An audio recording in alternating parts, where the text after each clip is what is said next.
নমস্কার বন্ধুরা, আমার ইনআউট চ্যানেলে আপনাদের সবাইকে স্বাগতম। এখানে যে ছোট ছোট ভিডিও ক্লিপসগুলো আপনারা দেখতে চলেছেন, সেইগুলো প্রতিটাই আমার ছেলের শৈশবের মুহূর্তের ছবি।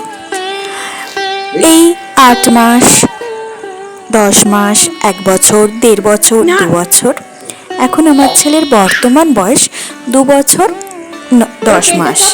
কিন্তু এই ভিডিওগুলো সবকটাই 2 বছর 10 মাসের থেকে কম যখন তার বয়স ছিল তারই ছবি আর কিছু ভিডিও। আশা করি আপনাদের সকলেরই ভালো লাগবে, মনের মতো হবে। আমি ভিডিওগুলোকে আমার ফোনে, ল্যাপটপে যত্ন করে রেখেছিলাম, কারণ এই ভিডিওগুলো আমার কাছে প্রতিটাই এক একটা সোনার হিরে, অতি মূল্যবান রত্ন দিয়ে মোড়া। তাই ভিডিওগুলো আমি আমার চ্যানেলে সারা জীবনের জন্য সংরক্ষণ করে রাখতে চাই আর আপনাদের কাছে শেয়ারও করতে চাই। তাহলে ভিডিওগুলো দেখতে থাকুন আর আমার ছেলেকে, আমার সুসন্তানকে অনেক অনেক অনেক আশীর্বাদ, ভালোবাসা দেবেন। মাসিমণির দিকে, মাসিমণির দিকে গোল গোল গোল দে।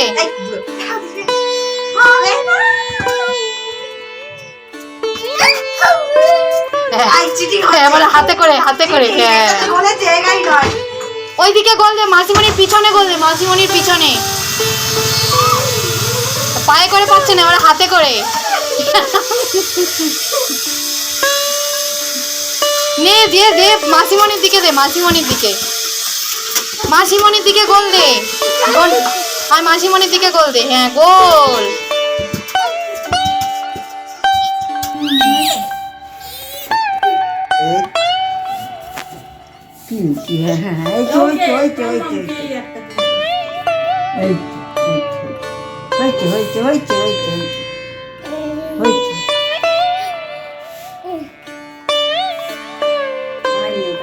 মনের মধ্যে কটকট অবস্থা হচ্ছে না, তাই এবার হয়েছে হয়েছে হয়েছে এবার হয়েছে, আওয়াজ হচ্ছে কট করে। আমরা যেমন পাখি, পিপিলিকা, কুকুর, অন্যান্য জীবজন্তু, কীট পতঙ্গের জীবন দেখে মনে করি যে কত ছোট্ট ব্যবধান হয় এদের জীবনে। মানুষ হিসাবে আমরা এটাই মনে করি যে ওদের মধ্যে এত ছোট্ট জীবন, উপভোগ করতে ওরা পৃথিবীতে এলো। কিন্তু জানেন কি, আমাদেরও উপরে যারা আছে, মানে সৃষ্টিকর্তা, তারা আমাদেরকে দেখে ভাবে এই মনুষ্য জীবন কি বা এমন 80 বছর, 90 বছর, কতই বা বছর, 100 বছর, কি এমন কি বা বছর হয়। এই মনুষ্য জীবনের ব্যবধান খুবই কমই হয়, কিন্তু আমাদের কাছে মনুষ্য জীবনের ব্যবধান অনেকটা। তাই প্রতিটা দিন, প্রতিটা মুহূর্ত, প্রতিটা ক্ষণ, প্রতিটা সময় আমরা মনুষ্যরা প্রতিটা মুহূর্তকে ধরে রাখতে চাই আমাদের কাছে, আমাদের মনের কাছে।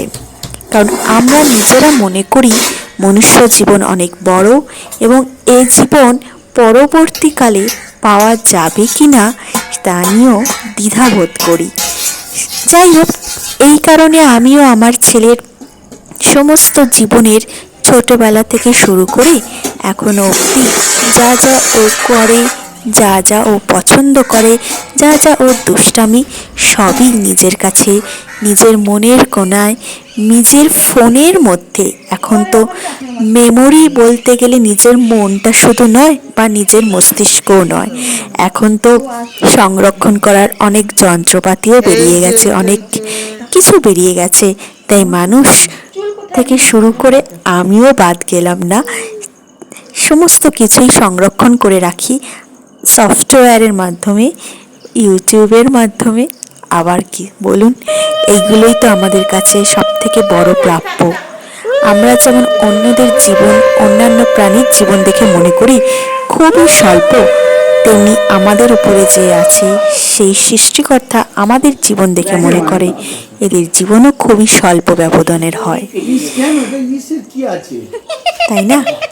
আমরা দেখুন না, আরশোলা, টিকটিকি কুকুর এদেরকে ভাবি মাত্র 12 বছর, কয়েক মাস, কয়েক বছর, কিন্তু ভগবানও উপরের থেকে বলে আমাদের জীবন দেখে মাত্র 100 বছর বড় জোর, মাত্র 90 বছর বড় জোর, কিংবা এমনকি 90 বছর, কিন্তু আমাদের কাছে এই 90 বছর অনেক, তাই নয় কি?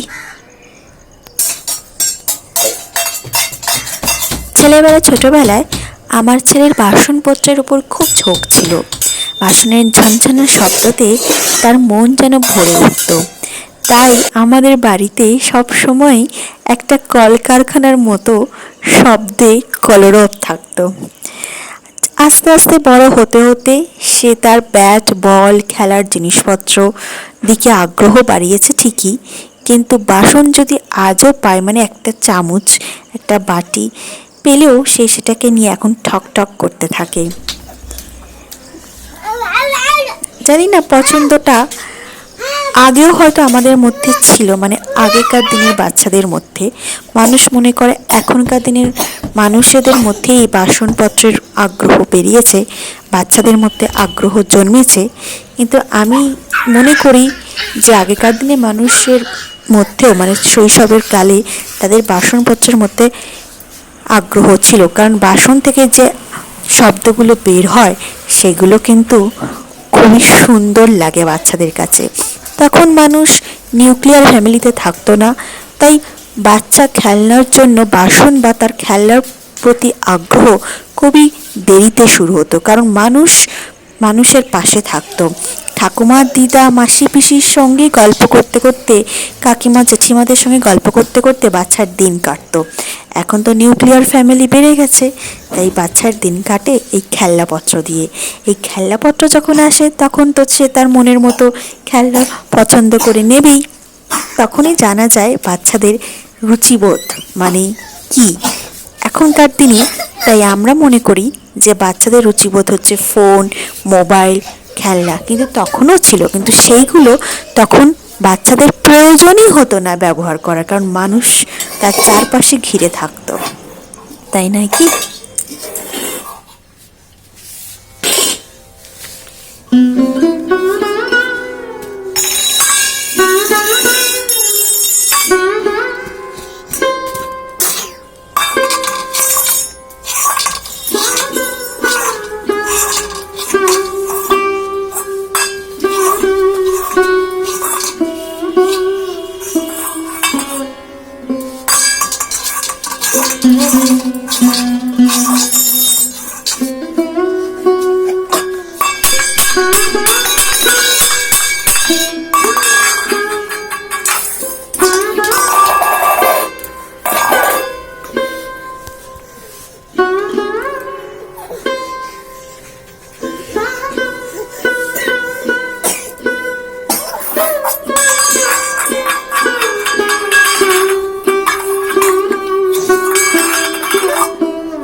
আরেকটা কথা বলে রাখি আপনাদের, আমার ছেলের এই আধু বলির কথার মধ্যে দিয়ে মনে পড়ে গেল, আমার ছেলের প্রথম বাক্য বলা শুরু হয়েছিল কিন্তু টিয়া পাখি ছোলা খাবি, এই বাক্যটা দিয়ে।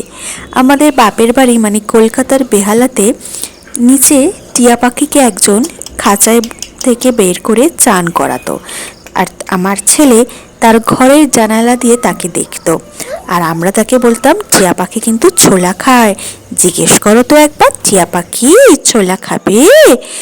সে তখন শুনতে শুনতে 18 মাস তার তখন হয়ে গিয়েছিল, সে তখন শুনতে শুনতে বলতে থাকে টিয়া পাখি ছোলা খাবে, মানে ওই 2 বছর 1-2 মাস থেকে সে পুরোপুরি বাক্য বলা শুরু করেছে।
Hey!